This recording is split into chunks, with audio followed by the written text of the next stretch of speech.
Nah, anggota kami ada Cinta Nirmala, Febrian Alfi, Ira Dwi, Krisdania, Salsabila Wahyu, Syawalia, Liana Yulia, Rida Hanun, Tarisa Putri, Adinda Aprilia, Zila Aprilia, dan Gandita Nurfitria. Next.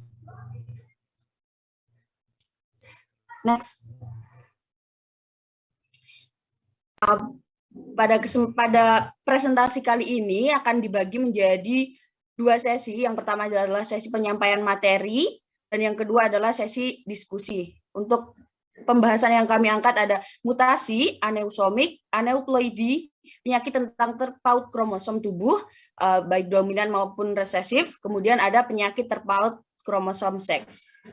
Next. Untuk penjelasan materi, saya serahkan kepada teman-teman. Baik, yang pertama adalah mutasi. Mutasi dapat disebut sebagai perubahan materi genetik pada tingkat genom, kromosom, dan DNA atau gen sehingga menyebabkan terjadinya keragaman genetik. Dari sejumlah mutan yang dihasilkan, terdapat peluang untuk mendapatkan genotip yang lebih baik daripada plasma nutfah asal.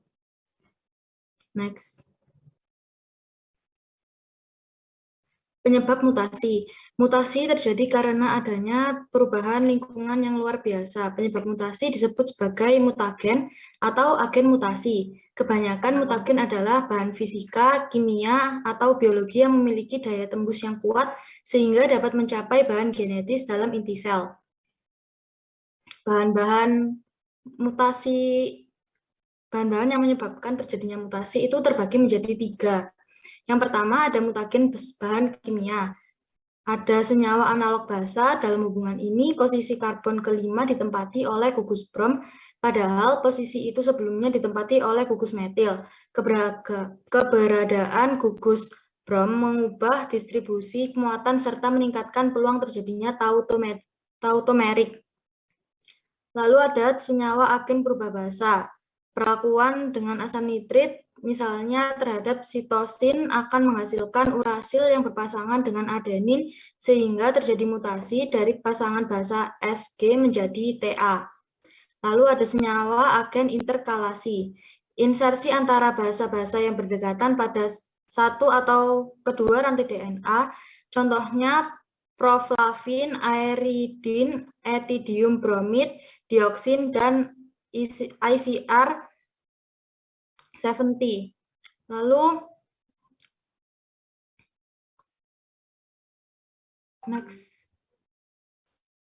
penyebab mutasi yang kedua ada mutagen bahan fisika. Penyebab mutasi dalam lingkungan terbagi ada yang bersifat fisik yaitu radiasi dan suhu. Radiasi sebagai penyebab mutasi dibedakan menjadi 2, radiasi pengion yaitu radiasi yang berenergi tinggi, contohnya radiasi sinar X, sinar gamma, dan radiasi sinar kosmik. Lalu ada juga radiasi bukan pengion, adalah radiasi berenergi rendah, contohnya radiasi sinar UV. Lalu ada mutagen bahan biologi, contohnya virus dan bakteri, diperkirakan dapat menyebabkan terjadinya mutasi. Bagian dari virus yang dapat menyebabkan terjadinya mutasi adalah DNA. Selanjutnya adalah macam-macam mutasi. Yang pertama, mutasi yang berdasarkan sel yang bermutasi ada 2, yaitu mutasi somatik, yaitu mutasi yang terjadi pada sel tubuh dan tidak dapat diwariskan, contohnya pada sel kulit. Yang kedua adalah mutasi gametik, yaitu mutasi yang terjadi pada sel gamet dan dapat diwariskan, contohnya sel organ reproduksi. Yang kedua adalah mutasi berdasarkan tempat terjadinya, dibagi menjadi 2, yaitu mutasi besar, yaitu mutasi yang terjadi akibat perubahan struktur dan susunan kromosom.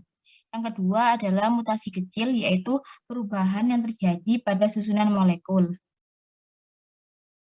Next. Yang ketiga adalah mutasi berdasarkan kejadian. Yang pertama adalah mutasi spontan atau spontaneous mutation. Mutasi ini terjadi dikarenakan akibat dari sesuatu pengaruh yang tidak jelas, baik berasal dari faktor lingkungan luar maupun dari organisme itu sendiri. Yang kedua adalah mutasi induksi. Mutasi ini terjadi akibat paparan dari sesuatu yang jelas, misalnya paparan sinar UV. Next.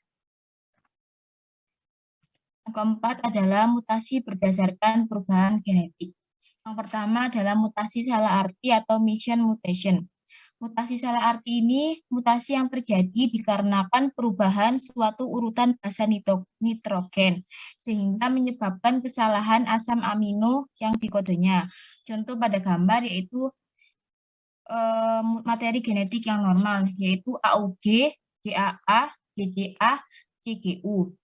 Nah, materi genetik yang normal ini nantinya akan terpapar mutagen, sehingga menjadi materi genetik yang mutan, yaitu AUG, GUA, GCA, dan CGU.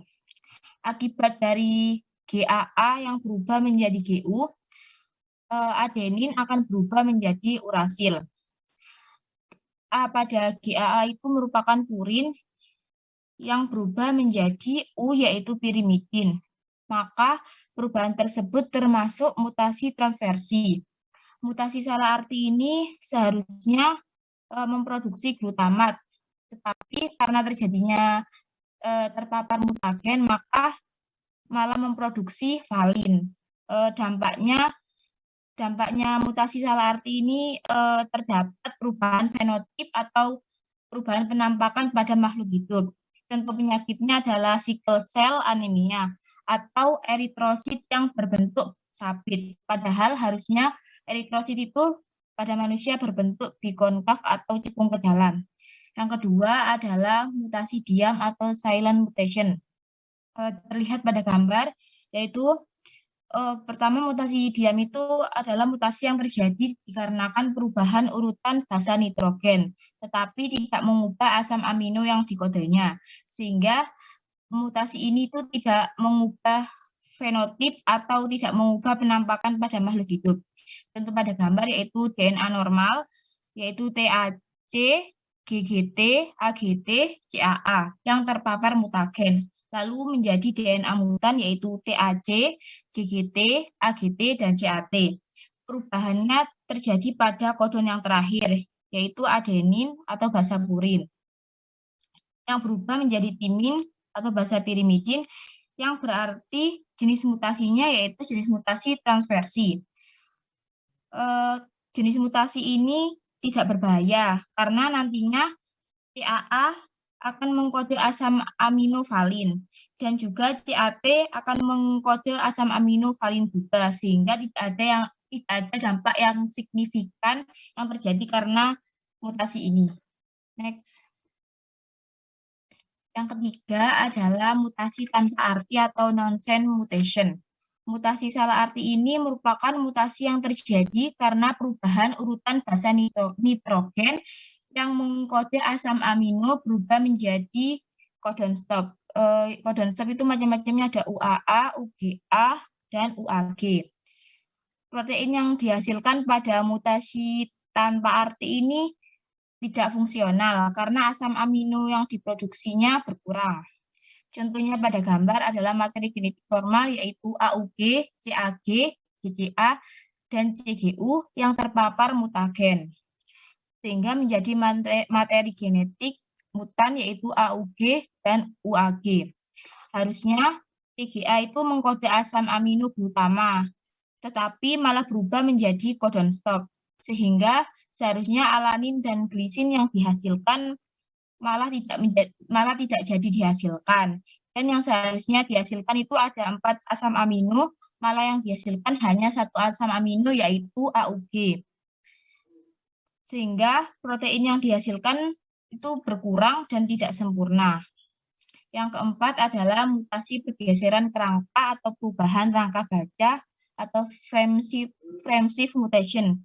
Mutasi ini adalah mutasi yang terjadi akibat penambahan atau kehilangan satu atau lebih nukleotida dalam suatu gen, sehingga mengakibatkan bergesernya kerangka baca.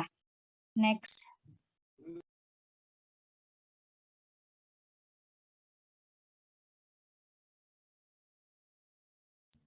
Selanjutnya yaitu proses mutasi. Berdasarkan jenis sel yang bermutasi, yang pertama mutasi somatis. Mutasi yang terjadi pada sel-sel tubuh atau sel soma yang sifatnya tidak dapat diwariskan. Yang kedua yaitu mutasi germina, mutasi yang terjadi pada sel kelamin atau gamet yang sifatnya dapat diwariskan. Menurut sifat genetiknya, dibagi menjadi dua, yaitu mutasi dominan. Mutasi ini dapat terjadi karena adanya gen dominan yang membawa sifat. Terlihat pengaruhnya dalam keadaan heterozigot. Yang kedua, mutasi resesif. Mutasi ini dapat terjadi karena adanya gen resesif yang membawa sifat.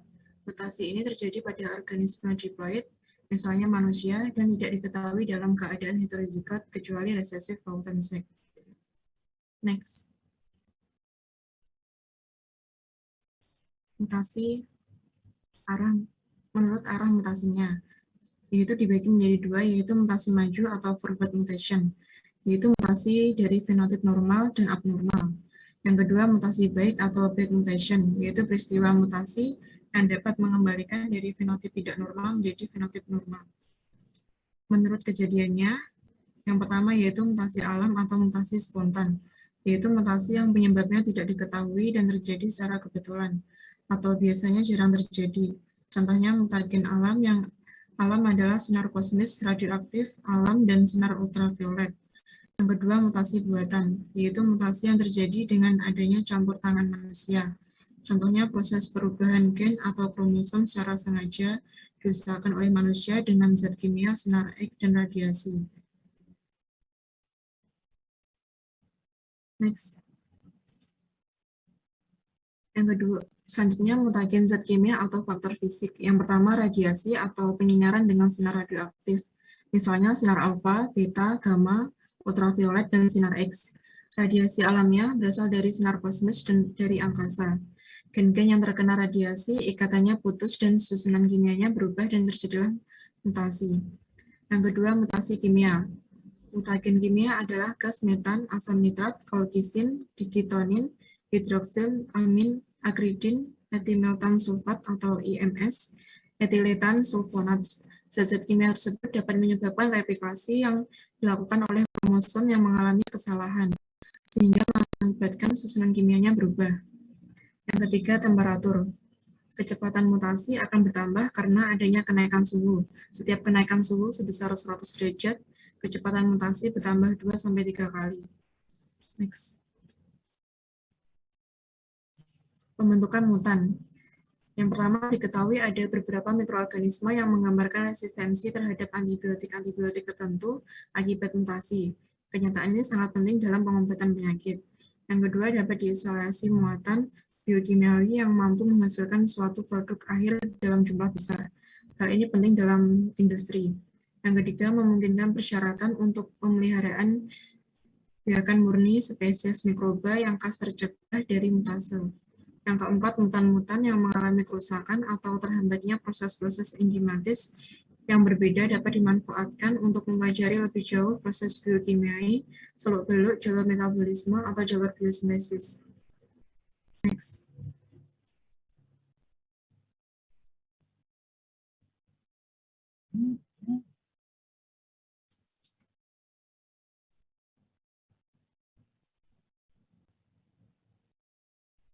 Next.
Selanjutnya adalah euploid. Euploid ini merupakan mutasi yang terjadi dikarenakan perubahan jumlah kromosom yang melibatkan kehilangan atau penambahan perangkat kromosom genom. Next. Selanjutnya, autopolipolit. Autopolipolit yang terjadi akibat N-nya mengganda sendiri karena kesalahan meiosis dan terjadi pada kromosom homolog, misalnya semangka tak berbiji.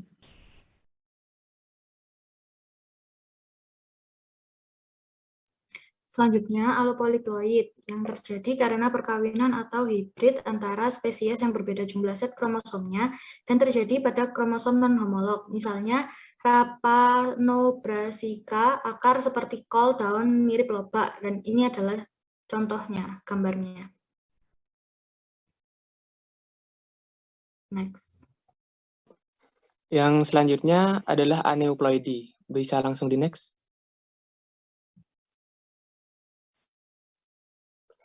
Nah, aneuploidi secara pengertian dan definisi adalah jenis mutasi kromosom di mana terjadi perubahan pada jumlah kromosom atau perubahan pada jumlah N-nya. Dalam hal ini, N menandakan jumlah set kromosom. Nah, sebagai contoh, pada sel tubuh manusia itu terdapat 2 set kromosom, yakni 46 kromosom. Jadi per set kromosom dari sel tubuh manusia itu terdapat 23 kromosom seperti itu. Nah, apabila terjadi aneuploidi itu, maka dari 46 kromosom ini terjadi kehilangan ataupun penambahan seperti itu. Next. Nah, peristiwa aneuploidi. Peristiwa aneuploidi bisa terjadi biasanya pada saat masuk ke tahap anafase dan gagal berpisah. Apabila pada saat anafase kromosom mengalami gagal melekat pada benang spindle sehingga kromosom hancur. Dan juga apabila terjadi gagal berpisah biasanya terjadi pada saat anafase 1 maupun anafase 2 pada pembelahan meiosis. Bisa dilihat teman-teman pada gambar yang sebelah kiri ini adalah contoh gagal berpisah pada meiosis 1, dan untuk gambar yang di sebelah kanan ini adalah contoh gagal berpisah dalam meiosis 2. Jika kita perhatikan, di sini ada yang bergabung seperti itu. Biasanya kromosomnya itu sama-sama tertarik kepada kutub masing-masing, tidak terhubung dengan benang spindle sehingga tertarik ke hanya satu sisi saja seperti itu. Boleh di next. Baik, selanjutnya ada aneusomi atau perubahan penggandaan, yaitu suatu individu yang memiliki kekurangan atau kelebihan kromosom. Penyebab mutasi ini adalah anafase lag atau peristiwa tak melekatnya benang-benang spindle ke sentromer dan non-disjunction atau gagal berpisah. Nah, ini kalau dilihat teman-teman mungkin pasti kayak bertanya, kok sama kayak aneuploidi tadi. Nah, jadi aneusomi ini sama teman-teman sama aneuploidi, cuman beda di penamaannya aja. Next. Nah, macam-macam aneuploidi. Yang pertama ada monosomi atau 2N-1. Jika individu kehilangan satu kromosom pada salah satu pasangan kromosom nomor tertentu. Jadi yang kehilangan satu pasang kromosom itu nomor tertentu. Gamet yang dihasilkan ada 2 macam, yaitu N dan gamet N-1. Kedua, nulisomi atau 2N-2. Jika individu kehilangan 2 kromosom pada salah satu pasangan kromosom yang kehilangan masing-masing satu kromosom. Nah, gamet yang dihasilkan adalah N-1 atau N dan N-1. Kemudian ada trisomi atau 2N+1. Jikalau tadi monosomi dan nulisomi mengalami kehilangan, kalau yang trisomi ini memperoleh tambahan satu kromosom pada salah satu pasangan kromosom nomor tertentu. Gamet yang dihasilkan adalah N dan N+1. Kemudian yang keempat ada tetrasomi atau 2N+2. Sama halnya dengan trisomi, ini memperoleh tambahan kromosom. Hanya saja kalau trisomi tadi memperoleh tambahan satu kromosom, di tetrasomi ini memperoleh tambahan 2 kromosom pada salah satu pasangan kromosom nomor tertentu. Nah, gamet yang dihasilkan adalah N dan N+2. Next. Contoh-contoh aneuploidi. Sindrom Turner. Sindrom Turner dengan kariotip 22AA plus X0 Jumlah kromosomnya 45 dan kehilangan satu kromosom kelamin. Penderita sindrom Turner berjenis kelamin wanita, namun ovumnya tidak berkembang atau ovarikular dyskinesis. Sebagai informasi, susunan kromosom normal pada perempuan yaitu 46XX. Namun, di sini kehilangan satu kromosom. Karena kehilangan satu kromosom X, maka dinamai monosomi. Ini terjadi karena kerusakan sperma atau ovum pada setiap sel para pengidap. Karena ovumnya tidak berkembang, maka hormon estrogen tidak diproduksi dan otomatis wanita tersebut infertil, teman-teman. Perhatikan pada gambar ya. Nah, ini wanita dengan sindrom Turner atau X0.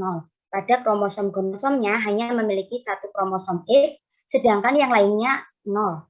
Dia hanya memiliki kromosom satu buah.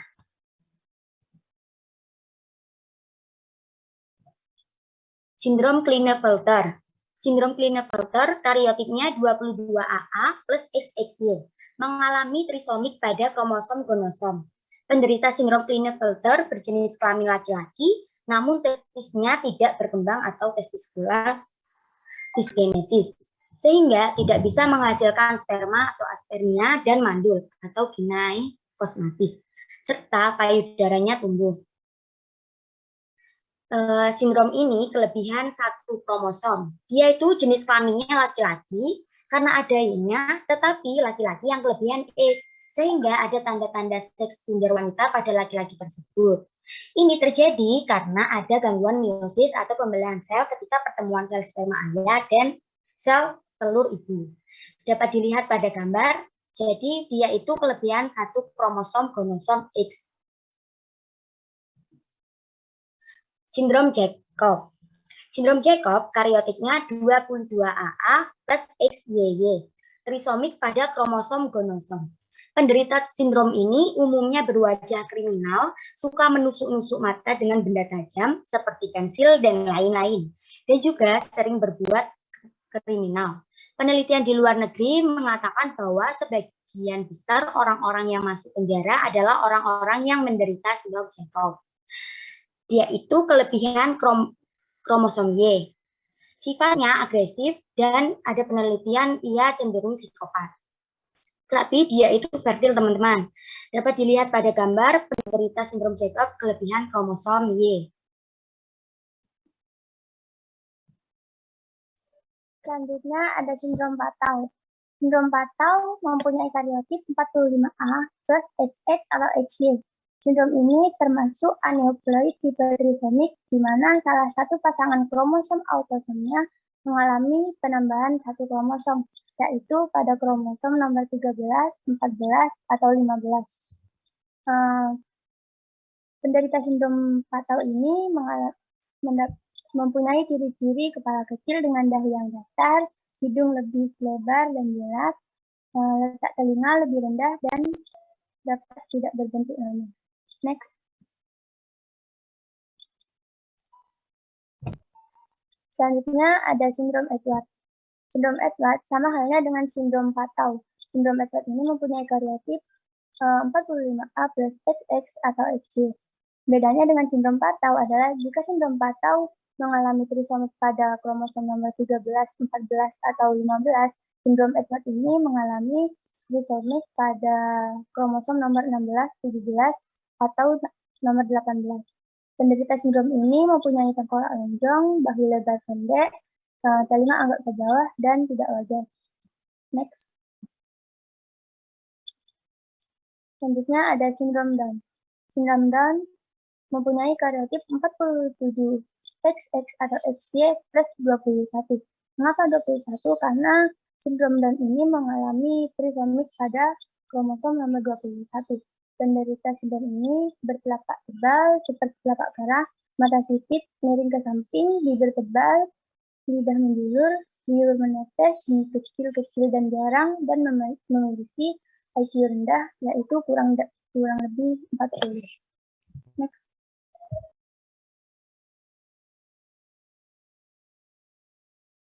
Baik, selanjutnya penyakit terpaut kromosom tubuh. Next. Penyakit genetik. Penyakit genetik umumnya merujuk pada penyakit yang terdapat pada semua sel dalam tubuh dan didapat sejak pembuahan. Penyebab penyakit genetik. Yang pertama, kelainan genetik adalah suatu kondisi yang disebabkan oleh abnormalitas pada gen atau kromosom. Beberapa penyakit seperti kanker adalah diakibatkan abnormalitas genetik yang didapat pada beberapa sel sepanjang usia penderita. Sejumlah kelainan genetik disebabkan oleh abnormalitas kromosomal akibat kesalahan pada masa meiosis, gametogenesis, yang menghasilkan sel reproduksi sperma dan ovum. Yang keempat, perubahan genetik yang lain dapat terjadi semasa pembentukan sel germinal orang tua. Yang kelima, salah satu contohnya adalah adanya ekspansi triplet akibat pengulangan mutasi yang menyebabkan terjadinya penyakit Fragile X syndrome atau Huntington disease. Yang keenam, gen-gen yang rusak juga dapat diwariskan utuh dari orang tua. Kelainan genetik ini disebut hereditary disease. Next. Pewarisan sifat autosomal dominan. Yang pertama, hanya satu kopi gen yang bermutasi yang dibutuhkan untuk seseorang menderita kelainan autosomal dominan. Yang kedua, setiap penderita autosomal dominan biasanya hanya salah satu orang tuanya yang membawa kelainan tersebut. Peluang anak mendapat penyakit tersebut adalah 50%. Pada keadaan yang di mana autosomal dominan dengan low penetrance, maka penyakitnya baru manifest pada usia yang lebih tua. Yang keempat, pewarisan sifat autosomal dominan ditentukan oleh gen-gen yang terdapat di dalam DNA pada autosom atau kromosom somatis, yaitu di antara pasangan kromosom ke-1 sampai pasangan kromosom ke-22. Pada pasangan kromosom, huruf pertama adalah genotip yang terdapat pada kromosom pertama dan huruf kedua adalah genotip yang terdapat pada kromosom kedua. Next. Yang keenam, misalnya tertulis genotip P besar dan P kecil pada pasangan kromosom, maka pada kromosom pertama terdapat gen dominan P huruf kapital dan pada kromosom kedua terdapat gen resesif P huruf kecil.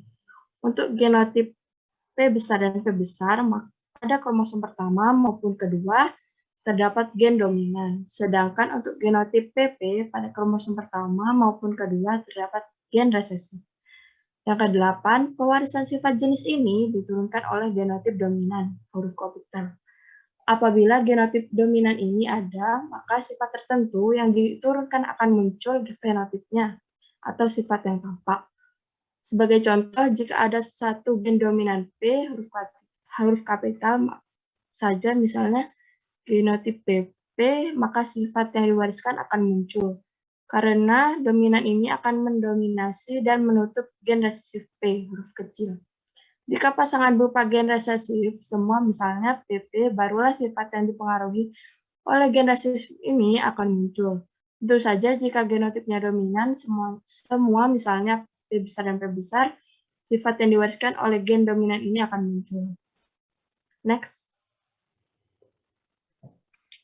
Contoh kelainan autosomal dominan.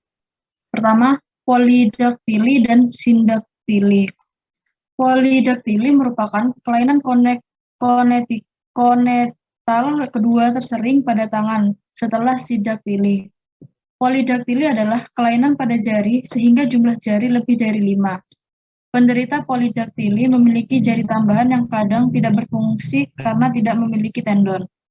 Sindaktili artinya jari-jari yang menyatu karena tidak terjadi pemisahan jari di bagian distal sendi metacarpopolangeal.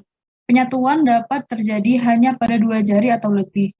Hubungan antar jari dapat hanya berupa kulit dan jaringan lunak saja, tetapi dapat pula berupa hubungan tulang dengan tulang tester atau perasa, feniltiokarbamid atau feniltiorasil atau gen autosomal dominan T. Yang kedua, tester mengecap feniltiokarbamid dengan rasa pahit. T besar berarti tester, T besar T kecil berarti tester. T kecil buta kecap. Yang ketiga, thalassemia atau gen autosom dominan T besar H kecil. Penderita thalassemia mengalami kekurangan dalam sintesis hemoglobin, sehingga eritrosit mudah lisis. T besar H kecil, thalassemia mayor yang dapat berakibat fatal. T besar H kecil, H kecil, thalassemia minor yang masih dapat bertahan. T kecil H kecil, normal. Next. Dentinogenesis imperfecta atau gigi berwarna putih susu atau gen autosom dominan D. D besar, dentinogenesis imperfecta, D besar, D kecil, dentinogenesis imperfecta, D kecil, normal. Kelima, anonychia atau tidak memiliki kuku yang diwariskan oleh gen autosom dominan A besar, N kecil. A besar, N kecil, anonychia. A besar, N kecil, N kecil, anonychia. A kecil, N kecil, normal.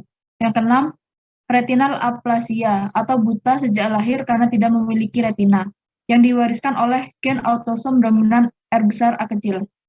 R besar A kecil, retinal aplasia. R besar A kecil, retinal aplasia. R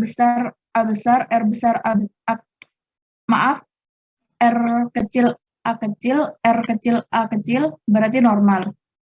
Yang terakhir, katarak kongenital yang diwariskan oleh gen autosom dominan K besar. K besar, katarak kongenital. K besar, K kecil, katarak kongenital. K kecil berarti normal. Next.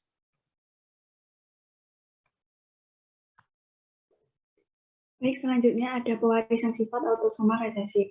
Kelainan autosomal resesif muncul jika ada dua gen yang bermutasi. Kedua orang tua sehat tetapi carrier, anaknya berpeluang autosomal resesif sebanyak 25%.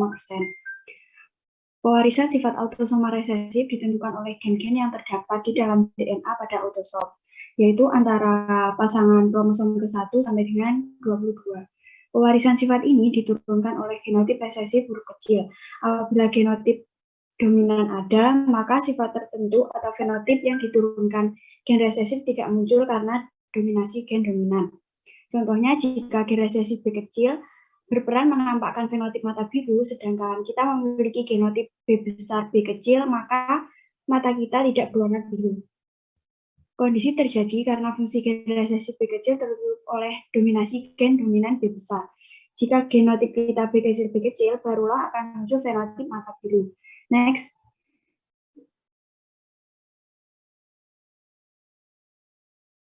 Selanjutnya, contoh kelainan autosomal resesif. Yang pertama, mata biru diwariskan oleh gen autosom resesif B kecil. B besar berarti tidak biru, B besar B kecil berarti biru, B kecil berarti biru. Cystic fibrosis, suatu gangguan metabolisme protein yang berakibat pada kelainan organ tubuh dan diturunkan gen autosom resesif C kecil F kecil. C besar F kecil berarti normal. C besar F kecil, C kecil F kecil berarti normal. C kecil F kecil berarti cystic fibrosis. Yang terakhir, TSH, suatu degenerasi jaringan saraf yang berakibat pada penurunan intelektual, kelemahan otot, kebutaan, dan sebagainya, karena mewarisi gen dari salah satu orang tuanya atau carrier. Bisa di next. Selanjutnya adalah penyakit kromosom seksual. Next. Sifat terpaut seks adalah sifat-sifat yang diturunkan oleh induk pada keturunannya yang terpaut oleh kromosom seks dan sangat berhubungan dengan gen-gen yang terdapat pada kromosom seks tersebut, baik pada gen dominan maupun resesif. Oleh karena itu, suatu sifat yang diturunkan induk pada keturunannya dapat ditentukan oleh kromosom seks induknya dan berkaitan dengan jenis kelamin keturunannya. Kelainan kromosom bisa disebabkan oleh kesalahan pada saat fase pembelahan sel, tahap awal ketika pembuahan yang bisa menyebabkan kromosom janin bisa memiliki kromosom ekstra atau trisomi atau kehilangan kromosom monosomi. Next. Yang pertama adalah hemofilia. Hemofilia adalah salah satu penyakit turunan akibat kekurangan faktor pembeku darah 8 atau 9. Hemofilia adalah penyakit yang disebabkan oleh kelainan genetik. Penyakit ini diturunkan, kromosom yang terkait dengan kelainan ini adalah kromosom X. Kromosom X merujuk pada kromosom seks. Apabila didapatkan 2 kromosom X, maka yang terjadi adalah jenis kelamin perempuan. Apabila pada kromosom seks tersusun atas 1X dan 1Y, maka jenis kelamin yang terbentuk adalah laki-laki. Oleh karena kromosom seks tersusun atas 2 kromosom XX atau XY, maka apabila terdapat kelainan pada kromosom X, jika penderita adalah perempuan, dan hanya 1 kromosom X yang terkena, maka penderita mempunyai sifat pembawa karil. Apabila yang terkena kedua kromosom X, maka penyakit akan bermanifestasi gejala. Yang kedua yaitu buta warna. Buta warna adalah salah satu masalah penglihatan karena ketidakmampuan melihat perbedaan antara beberapa warna. Penyakit ini diwariskan dari mutasi genetik kromosom X. Sebagian besar penyakit ini akibat faktor genetik, tapi ada juga yang disebabkan kerusakan mata, saraf, atau akibat bahan kimia tertentu. Mutasi yang menyebabkan buta warna jika sedikitnya adalah 19 kromosom berbeda dan 56 gen berbeda. Kondisi ini bisa muncul saat masih kanak-kanak atau sudah dewasa. Next. Yang ketiga yaitu diabetes mellitus. Penyakit diabetes mellitus memiliki hubungan yang kuat dengan keturunan. Penyakit ini ditandai dengan tingginya kadar gula dalam darah akibat insulin dalam tubuh yang tidak bisa bekerja secara optimal. Seseorang yang memiliki antigen leukosit atau human leukosit antigen atau HLA dalam darah yang diperoleh dari orang tua akan memiliki kecenderungan kuat untuk mengembangkan diabetes tipe 1. Sedangkan diabetes tipe 2 juga merupakan penyakit turunan yang akan muncul di generasi berikutnya. Jika ada masalah lainnya menyertai seperti obesitas, hipertensi, atau gaya hidup tak sehat yang mengganggu fungsi sel-sel beta di dalam tubuhnya. Yang keempat yaitu thalassemia. Thalassemia adalah kelainan darah karena hemoglobin darah mudah sekali pecah. Penyakit ini merupakan genetik yang diturunkan jika kedua orang tuanya adalah pembawa sifat atau carrier. Akibat kelainan darah ini membuat anak terlihat pucat dan harus mendapatkan transfusi darah secara teratur agar hemoglobinnya tetap normal. Next.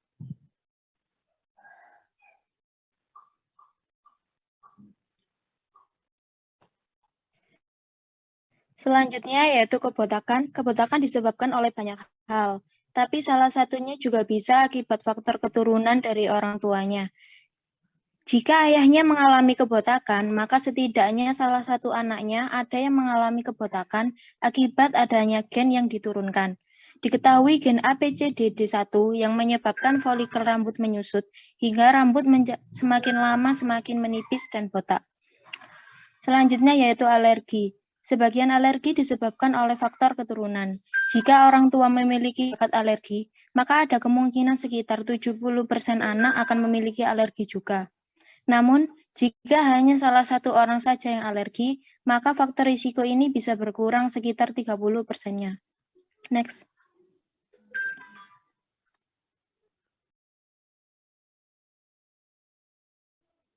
Selanjutnya yaitu albino.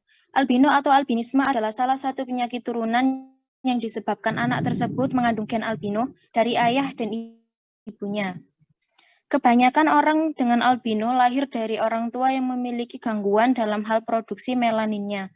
Tapi pada orang yang carrier dan tidak menunjukkan tanda-tanda memiliki gen albino, jika orang tuanya hanya sebagai carrier atau memiliki salah satu gen albino, sebaiknya tidak menikah dengan orang yang memiliki albino. Beberapa gen memberikan instruksi untuk membuat beberapa protein yang terlibat dalam produksi melanin. Melanin diproduksi oleh sel yang disebut melanosit dan ditemukan di kulit, rambut, dan mata. Albinisme kemudian terjadi akibat mutasi pada salah satu gen ini.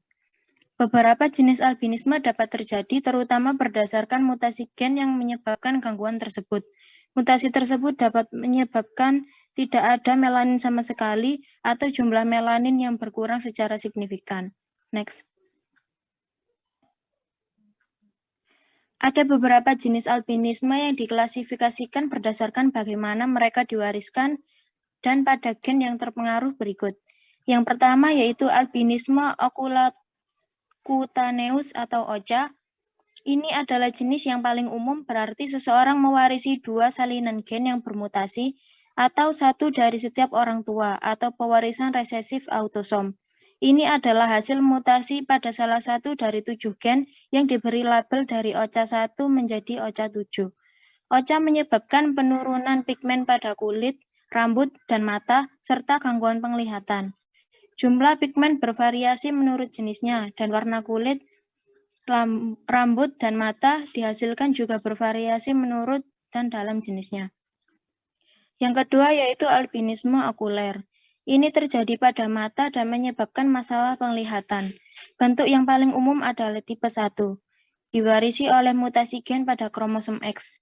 Albinisme okuler terkait X dapat diturunkan oleh seorang ibu yang membawa satu gen X yang bermutasi pada putranya, atau pewarisan resesif terkait X. Albinisme okuler terjadi hampir secara eksklusif pada pria dan jauh lebih jarang daripada OCA. Next.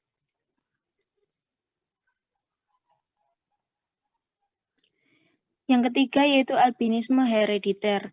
Jenis ini terkait dengan sindrom herediter langka dapat terjadi. Misalnya, sindrom Hermansky-Pultlak, termasuk bentuk OCA serta masalah pendarahan dan memar serta penyakit paru-paru dan usus.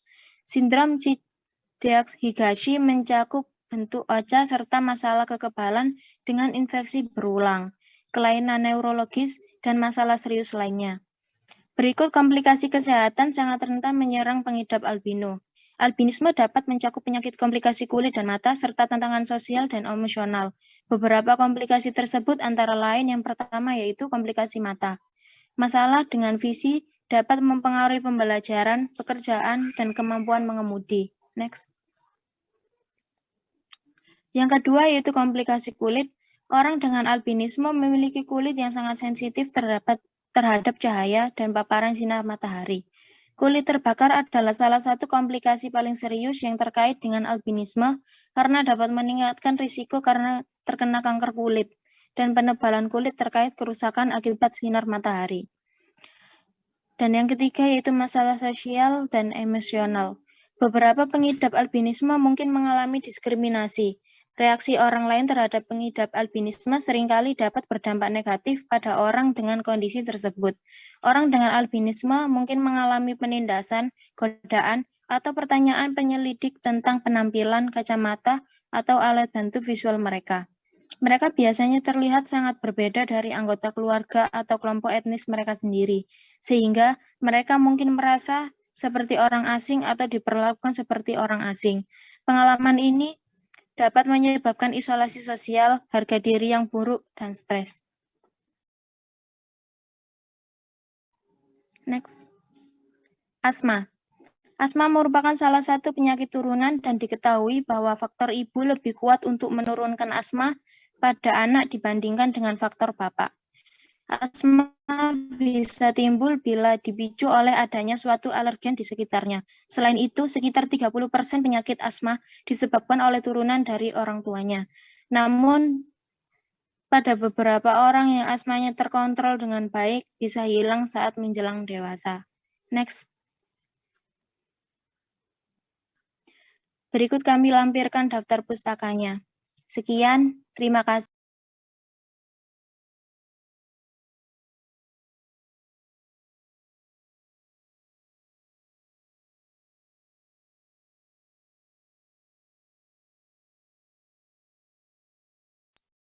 Baik, terima kasih. Itulah tadi pemaparan materi dari kelompok 4. Memasuki sesi yang selanjutnya, yaitu sesi diskusi. Di sesi diskusi ini akan kami bagi menjadi 2 termin dengan masing-masing termin 3 pertanyaan.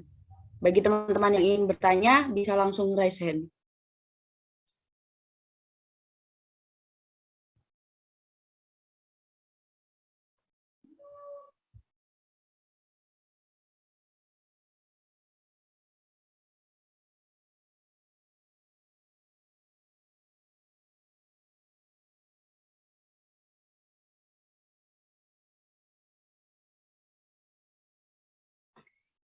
Baik, di sini sudah ada 2 pertanyaan, ada Adelia, ada 3 penanya, ada Adelia, Wahyu, dan Windu. Dimulai dari Adelia, mungkin bisa disampaikan pertanyaannya. Baik, terima kasih atas kesempatannya. Sebelumnya, perkenalkan nama saya Adelia Sabrina Soeharto dengan NIM 212110101045. Saya izin off-cam karena di sini sedang hujan, jaringan tidak stabil. Pertanyaan saya, apa saja mutagen yang mempengaruhi terjadinya mutasi secara fisika, kimia, dan biologi? Serta jelaskan sehingga kita bisa menghindari dan mencegah agar tidak terjadi pada tubuh kita. Terima kasih. Baik, Adel, terima kasih atas pertanyaannya. Mungkin kami tampung terlebih dahulu ya pertanyaannya. Lanjut, Wahyu dia. Sebelumnya, terima kasih atas waktu yang telah diberikan. Perkenalkan, nama saya Wahyu Diapratini dengan NIM 2121111066. Saya ingin bertanya, pada penderita sindrom Jakob, mereka cenderung melakukan hal buruk. Apakah mutasi genetik tersebut dapat mempengaruhi seseorang dari segi sifatnya, dan bagaimana penanganan dari seseorang yang dia menderita sindrom Jakob? Terima kasih. Terima kasih Wahyu dia atas pertanyaannya. Sama seperti Adel, izin menampung pertanyaannya terlebih dahulu ya. Kemudian Windu Rahayu, mungkin bisa disampaikan. Baik, sebelumnya izin bertanya, tadi kan sepertinya sempat dijelaskan bahwa sesama albino itu tidak boleh menikah ya. Alasannya apa? Terus misal sesama albino itu tetap menikah, apakah ada risiko yang terjadi terhadap keturunannya ataupun orang tuanya nanti juga ada risikonya atau enggak? Terima kasih. Baik, terima kasih Windu atas pertanyaannya.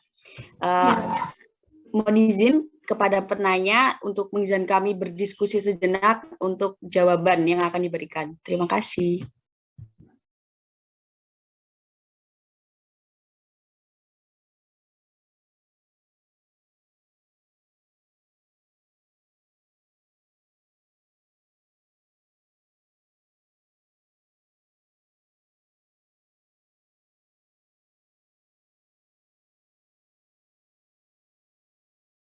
Mohon izin moderator, izin untuk menjawab pertanyaannya dari Adelia. Ya, Rifda. Jadi contoh-contoh mutagen itu setelah ada yang dijelaskan tadi, mutagen fisika yaitu radiasi sinar X, gamma, kosmik, dan juga sinar UV. Lalu ada mutagen kimia, ada asam nitrit terhadap sitosin, lalu ada mutagen biologi itu contohnya virus bakteri. Nah, untuk menghindarinya kita dapat menggunakan sunblock untuk menghindari terkenanya kanker kulit, lalu tidak terlalu sering memeriksakan kandungan, namun dapat dilakukan secara minimal 3 kali selama masa kehamilan. Dan juga membiasakan diri berpola hidup sehat, seperti makan makanan bergizi, berolahraga untuk menjaga imunitas tubuh. Apakah ada feedback?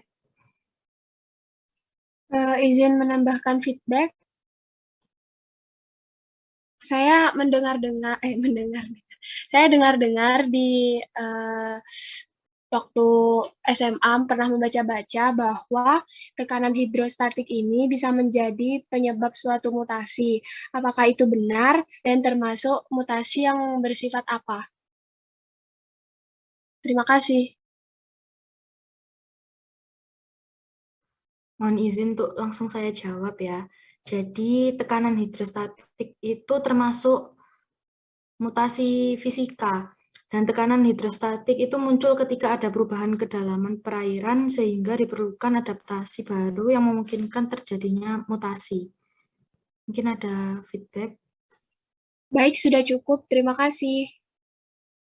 Terima kasih kembali.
Baik, untuk Wahyudia dan Windu mohon ditunggu sejenak nggih, kelompok kami sedang berdiskusi. Sebelumnya mohon izin moderator. Izin menjawab untuk pertanyaan Windu. Ya, Mengapa Cinta, albino dipersilahkan. tidak disarankan untuk menikah dengan sesama albino? Albino sendiri merupakan kelainan produksi melanin sehingga kulit berwarna putih pucat. Melanin adalah pigmen yang dihasilkan tubuh untuk menentukan warna kulit, rambut, dan iris atau selaput pelangi mata. Melanin juga berperan dalam perkembangan saraf optik yang mempengaruhi fungsi penglihatan. Kekurangan melanin dapat menyebabkan kelainan warna mata, rambut, kulit, iris mata, serta mengganggu penglihatan. Albino sendiri disebabkan oleh perubahan atau mutasi pada gen yang berpengaruh pada produksi melanin. Melanin adalah pigmen yang dihasilkan oleh sel melanosit yang terdapat di mata, kulit, dan rambut. Mengapa tidak disarankan untuk menikah dengan sesama albino? Karena albino sendiri sudah memiliki kerentanan penyakit, sehingga apabila nanti disatukan dalam satu pernikahan, jadi takutnya nanti kalau sesama albino, itu akan semakin meningkatkan risiko yang akan didapat oleh anak keturunannya nanti. Seperti beberapa penyakit yang bisa didapatkan oleh albino, yaitu penurunan fungsi penglihatan akibat kelainan pada perkembangan retina, gerakan mata tidak terkendali atau nigtakmus, mata sensitif terhadap cahaya atau fotofobia, mata juling atau strabismus, rabun dekat atau hipermetropi, mata silinder atau astigmatisme, rabun jauh atau miopi, bahkan bisa mengalami kebutaan. Serta kulitnya akan menjadi lebih sangat sensitif sehingga mudah terbakar matahari. Maka dari itu tidak disarankan sebab ditakutkan akan terjadi hal yang lebih parah untuk keturunannya nanti. Namun bila tetap akan dilakukan pernikahan ya tidak apa-apa, tergantung pribadi masing-masing sesuai resiko-resiko yang telah didapatkan. Apakah ada feedback?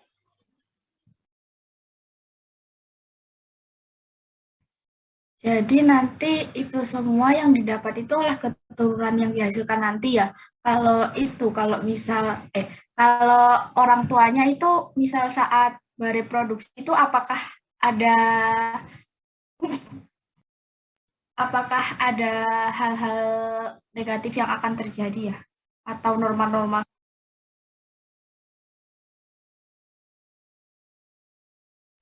Sebenarnya dari pernikahannya aja itu udah bakal, apa ya, kayaknya kalau selama tidak mempunyai keturunan, resikonya tetap ditanggung mereka berdua aja. Tapi nanti kalau nikah kan biasanya yang diinginkan dalam pernikahan kan mempunyai keturunan. Jadi takutnya nanti anaknya itu jadi lebih parah gitu. Kalau untuk orang tuanya sendiri kan sudah bawaannya albino, jadi itu udah jadi bawaannya mereka.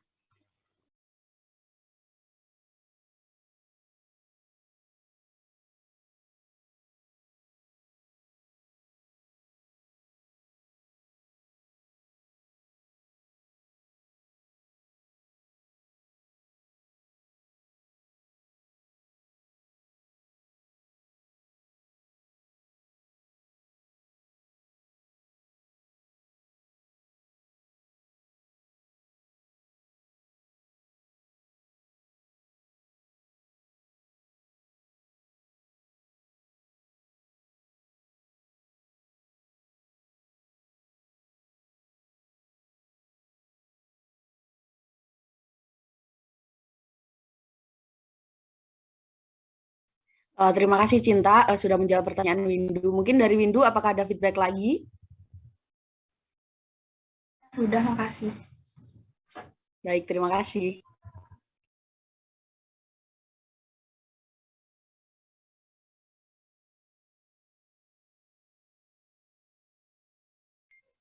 Izin menjawab pertanyaan dari dia. Nah, penderita mutasi genetik dapat mempengaruhi sifat. Kenapa dapat mempengaruhi sifat? Karena di kromosom kan ada lopus, tepatnya gen-gen. Karena di Jacob ini kelebihan satu kromosom Y kan otomatis lokusnya tidak normal. Nah, bisa jadi gen-gen yang di lokus kromosom Y yang satunya itu bawa gen yang tidak diinginkan. Jadi itu dapat mempengaruhi sifat. Dan bagaimana cara pencegahannya? Pencegahannya itu tidak semua penderita sindrom Jacob itu suka bertindak kriminal ya. Sindrom ini tidak bisa sembuh, tapi bisa ditangani dengan cara didiagnosa sejak dini, maka perawatan efektif bagi anak penderita sindrom Jacob bisa dilakukan agar pengembangan anak menjadi tidak agresif. Diagnosa dini dan perawatannya yang tepat dapat membuat anak-anak sindrom Jacob ini hidup layak dan normal di tengah masyarakat. Dan ini harus peran orang tua harus intens menekankan karakter agresif anak pengidap sindrom langka ini. Apakah ada feedback?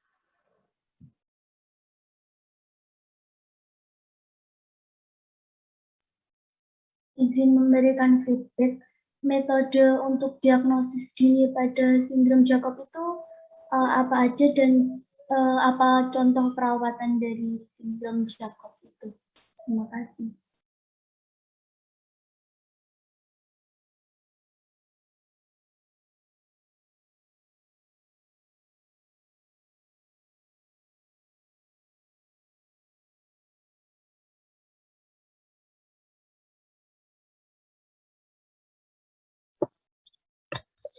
Izin menjawab, untuk mendeteksi sindrom Jacob sedini mungkin itu dengan cara dokter kandungan perlu melakukan pemeriksaan genetik atau pemeriksaan kromosom sejak masih dalam kandungan. Jadinya kan masih dalam kandungan itu diagnosis sejak dininya itu dilakukan sama dokter kandungan.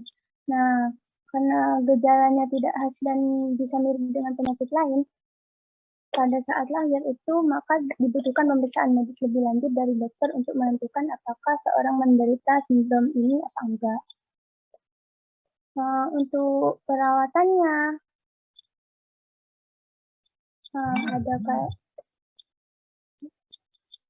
ada beberapa langkah penanganan untuk sindrom Jacob ini, kayak terapi bicara, terus fisioterapi, terapi okupasi, dan terapi belajar. Terima kasih.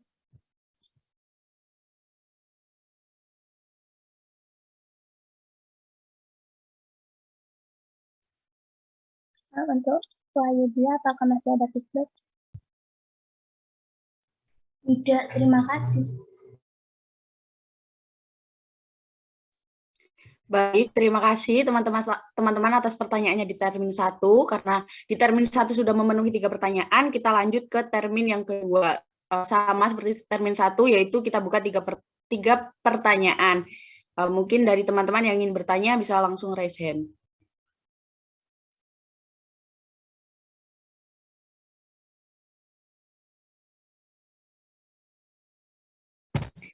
Baik, di sini sudah terlihat di saya ada Adinda Yumna, Yuniar Hadi, dan Cilmiatur Rosidah. Mohon maaf, Cilmi. Mungkin bisa dimulai dari Adinda Yumna untuk menyampaikan pertanyaannya. Baik, terima kasih atas kesempatannya. Saya mohon izin bertanya. Tadi kan dijelaskan ya bahwa ada penyakit yang diakibatkan oleh turunan gen dari orang tuanya. Nah, apakah seseorang sudah pasti akan mengidap penyakit yang diidap oleh orang tua atau kakek neneknya? Dan mengapa penyakit tertentu itu bisa loncat dari kakek nenek langsung ke cucu gitu, bukan ke anaknya sendiri?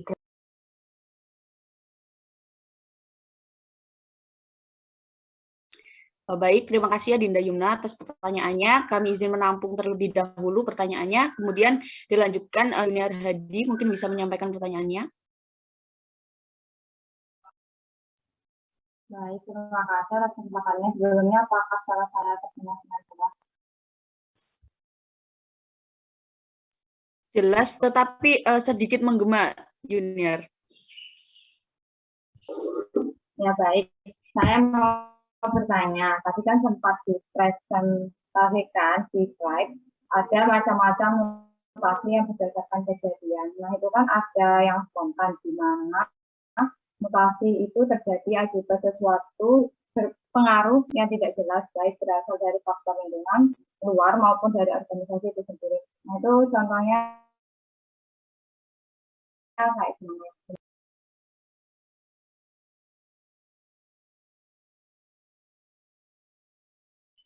Baik, terima kasih Yuniar Hadi atas pertanyaannya. Kami izin menampung pertanyaan dari Yuniar. Untuk selanjutnya mungkin bisa disampaikan dari Cilmi. Oke, baik. Terima kasih atas kesempatannya. Sebelumnya, apakah suara saya terdengar dengan jelas, moderator? Jelas sekali, Cilmi. Oke, baik. Tadi kan sudah dijelaskan ya, tentang penyakit terkait kromosom itu ada yang penyakit terkait kromosom tubuh sama penyakit terkait kromosom seksual. Lah, dari penyakit-penyakit tersebut, apakah bisa disembuhkan secara total atau hanya mengurangi rasa sakitnya saja? Seperti itu. Terima kasih.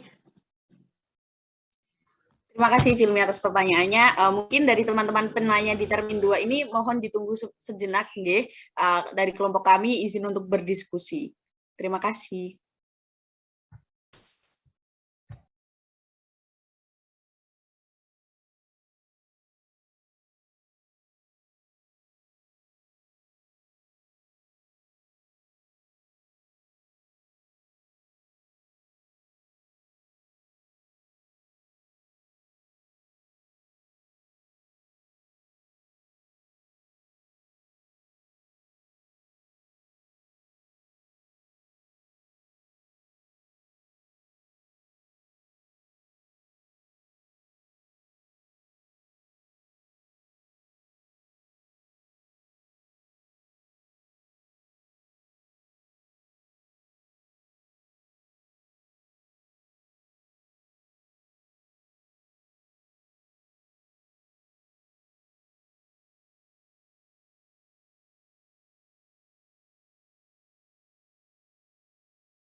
Permisi, moderator izin menjawab pertanyaan dari Adinda Yumna.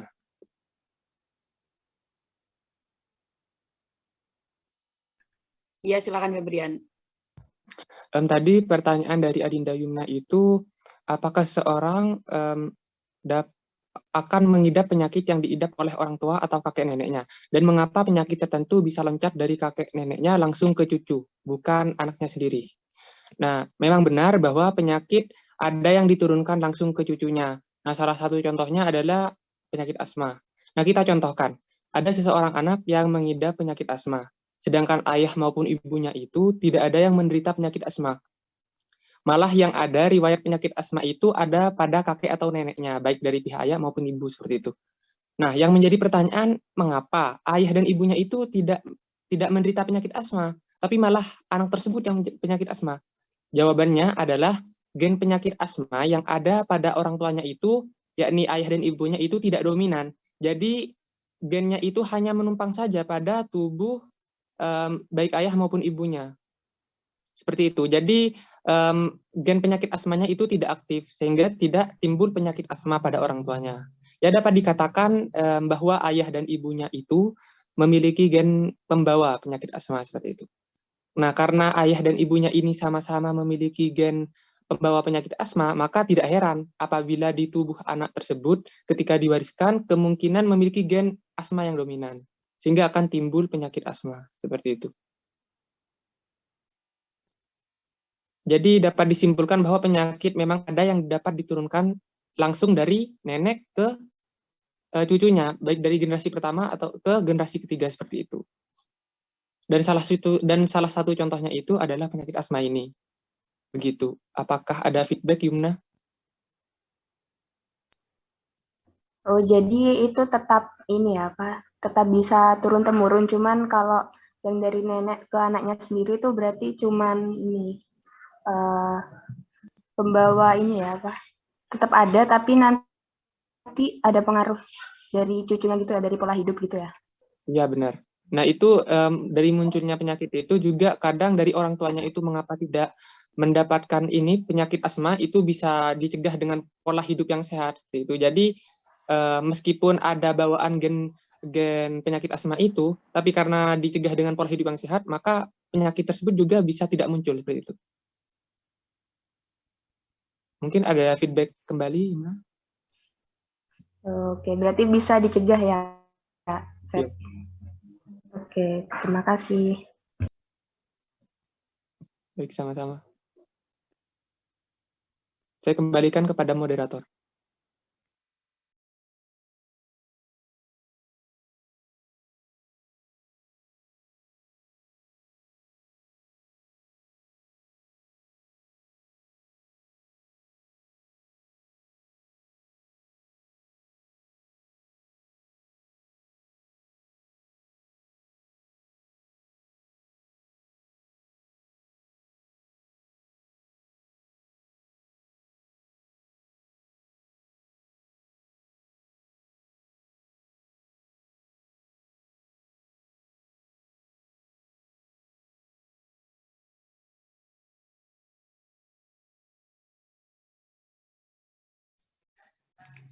Bagaimana? Udah berapa pertanyaan?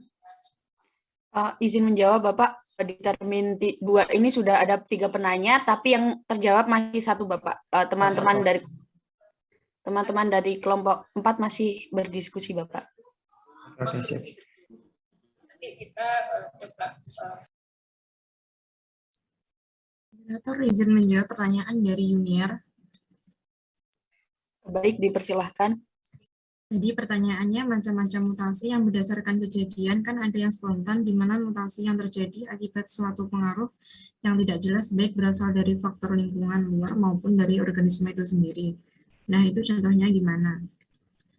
Jadi mutasi alam atau mutasi spontan itu dapat disebabkan oleh 3 faktor. Contohnya yaitu virus. Virus yang hidup di dalam sel hidup dapat mengubah susunan materi genetik inang dengan menyisipkan materi genetik virus. Contoh yang kedua yaitu sinar gamma, sinar X, dan sinar UV. Sebagai mutagen, susunan gen makhluk hidup dapat berubah jika terpapar pancaran sinar gamma, sinar X, dan sinar UV. Mutasi yang terjadi adalah perubahan susunan materi genetik dalam skala kromosom.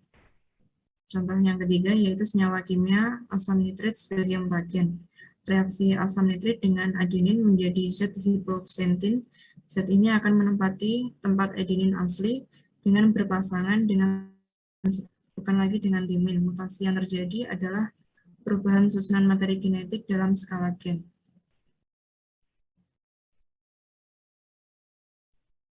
Izin menambahkan ya, moderator. Jadi maksudnya faktor luar secara alami itu yang merangsang terjadinya mutasi alami. Contohnya mutasi alaminya itu kayak spesies baru yang terbentuk akibat adanya mutasi secara ilmiah, yaitu mekanisme evolusi biologi. Mutasi alami ini bisa mengakibatkan kelainan atau penyakit pada penderitanya serta mengakibatkan timbulnya adanya variasi pada populasi. Yang hasil mutasi spontannya itu biasanya bersifat resesif, steril, dan juga letal. Seperti itu. Baik, terima kasih Tarisa dan Rizda atas jawabannya. Mungkin dari Yuniar, apakah ada feedback? Ini aku kan juga pernah dengar ada nama peristiwa deaminasi. Itu juga menyebabkan mutasi spontan. Nah, itu bisa dijelaskan tentang deaminasi itu. Terima kasih.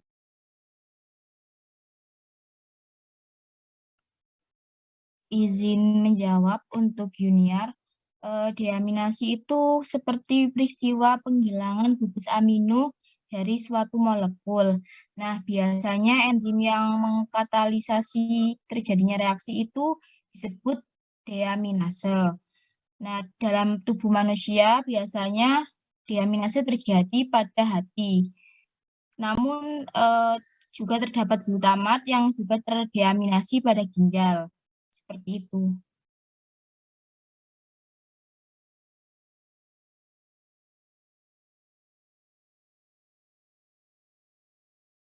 Bagaimana Yuniar? Apakah ada feedback kembali? Sudah, makasih. Terima kasih atas pertanyaannya. Tinggal Cilmi deh teman-teman. Mungkin bisa ditunggu sejenak Cilmi.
Permisi moderator, izin menjawab pertanyaannya Cilmiator. Pertanyaannya tadi kan dijelaskan bahwa penyakit terkait kromosom ini ada dua jenis, yaitu penyakit kromosom tubuh dan penyakit seksual. Dari penyakit tersebut apakah bisa disembuhkan atau hanya mengurangi saja? Jawabannya, sebagian besar penyakit genetik atau kromosom tidak dapat dicegah dan disembuhkan total. Namun dengan beberapa pendekatan mungkin bisa mengurangi dengan cara perubahan gaya hidup sehat untuk mengurangi resiko penyakit tersebut. Seperti itu. Terima kasih. Izin menambahkan moderator.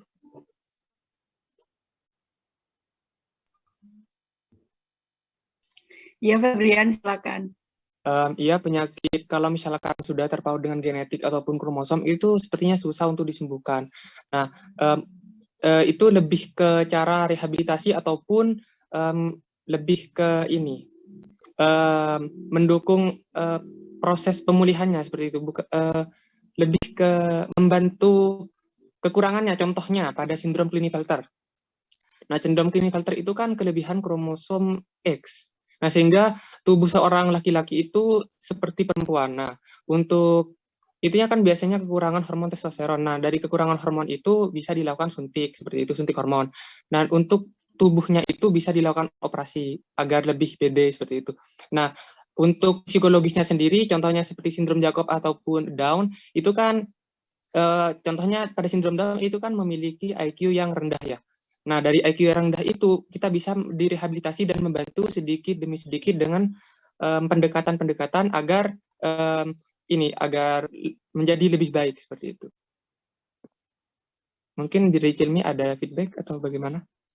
Oke, baik. Terima kasih terkait dengan tadi dijelaskan bahwa susah untuk sembuh dan berarti kan masih ada sedikit peluang untuk sembuh total. Apakah seperti itu? Dan juga izin memastikan kalau memang hanya mengurangi penyakitnya saja, caranya tadi dengan salah satunya penerapan pola hidup sehat seperti itu. Bagaimana?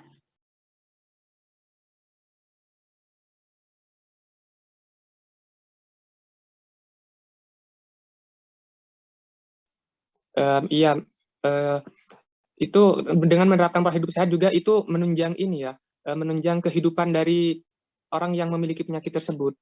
Seperti itu. Iya, betul seperti itu. Oke. Mungkin dari teman-teman yang lain ada yang ingin menambahkan jawaban feedback dari Cilmi ini? Izin menambahkan ya, benar seperti yang dikatakan Febrian itu bukan sembuh total, tetapi kita itu membantu anak yang mengalami sindrom tersebut untuk mengurangi keluhannya dan juga meningkatkan kualitas hidupnya. Untuk pola hidup sehatnya itu seperti sebagai orang tua itu bisa dibantu dengan melakukan kayak terapi bicara pada anak agar anak tersebut itu bisa bicara. Terus juga melakukan seperti yang dijelaskan tadi, seperti terapi okupasional. Itu bertujuan untuk memperbaiki adanya gangguan koordinasi. Dan juga ada beberapa terapi seperti terapi penggantian hormon testosteron yang ditujukan untuk membantu agar anak laki-laki tersebut itu tumbuh secara normal pada saat pubertas dan juga mencegah adanya terjadinya kekurangan hormon testosteron. Seperti itu. Jadi tujuannya metode pengobatannya itu lebih ke arah memperbaiki meningkatkan kualitas hidupnya anak tersebut. Seperti itu, Silmiatur. Terima kasih. Oke, izin masuk moderator, izin memberikan sedikit feedback. Jadi untuk sembuh total ini tidak ada peluang sama sekali untuk mereka sembuh secara total, seperti itu apa benar, materi? Menurut yang kami diskusikan itu tidak bisa, Cilmi. Oke, baik, terima kasih.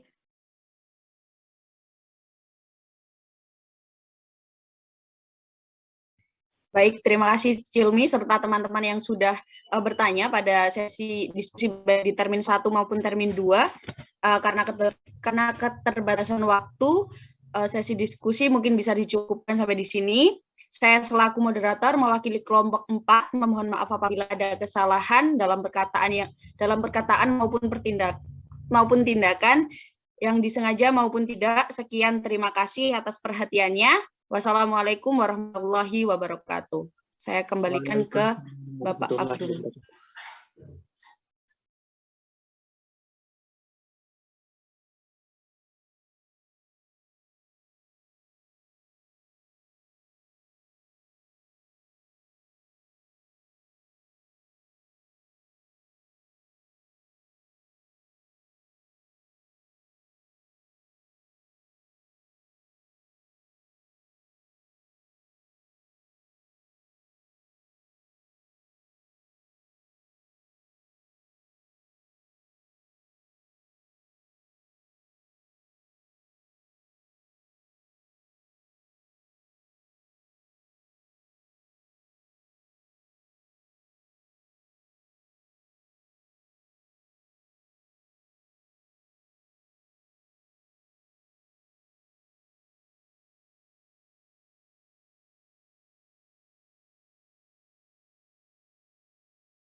Permisi Bapak, izin masuk.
Permisi Bapak, izin masuk.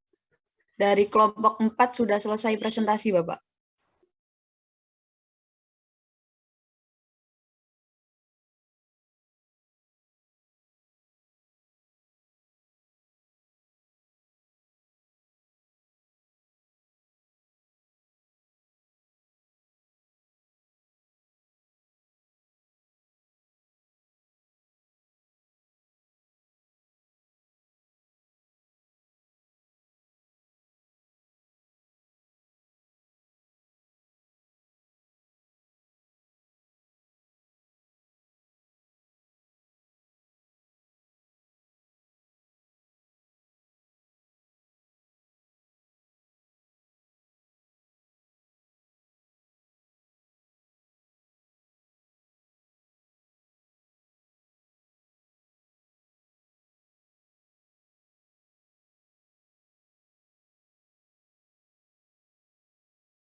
Permisi Bapak, izin menginfokan bahwa waktu kuliah biologi telah selesai.